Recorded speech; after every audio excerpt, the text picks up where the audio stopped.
GamePlan is certainly a very dark. Sorrel, the principal protagonist, lives in a flat with her mother, Lynette, whose internet business has gone bust. And Sorrel is at an age when anything is possible, and she has got all the arrogance of being 16 and confident, so confident. One looks back on oneself and at that age and think, I wish I had that confidence now, but anything's possible.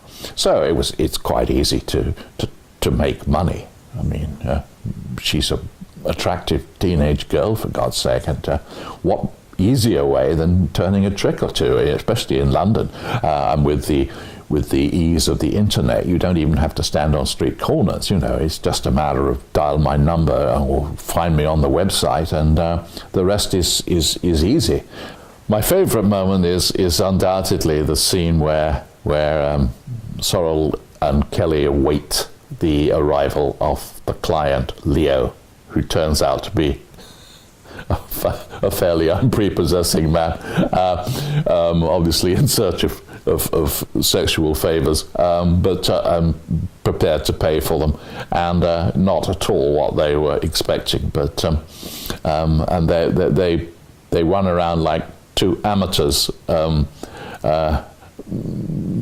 Kelly in a complete blind panic because she has to take her glasses off, and so she can't even see anything because Sorrel insists that this is a glamorous image, and her maid too should look the part.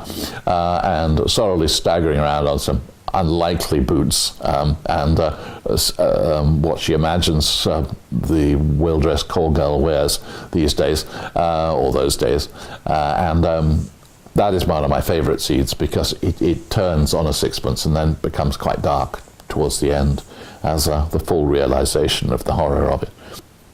These days, if I rewrote it, I would probably write it similarly, but I would have to take into account things as it happened. I think at that stage, Sorrel was innocent enough and the internet was new enough to be a wonderful new toy.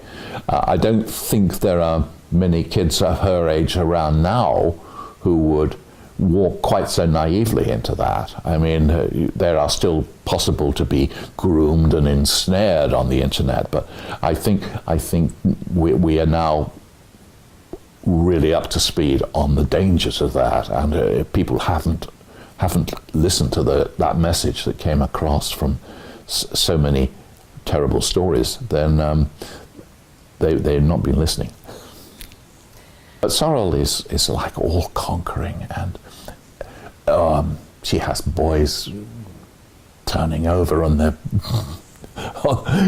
doing somersaults for her, and she's so confident, and that sort of confidence dramatically indicates there is a precipice coming.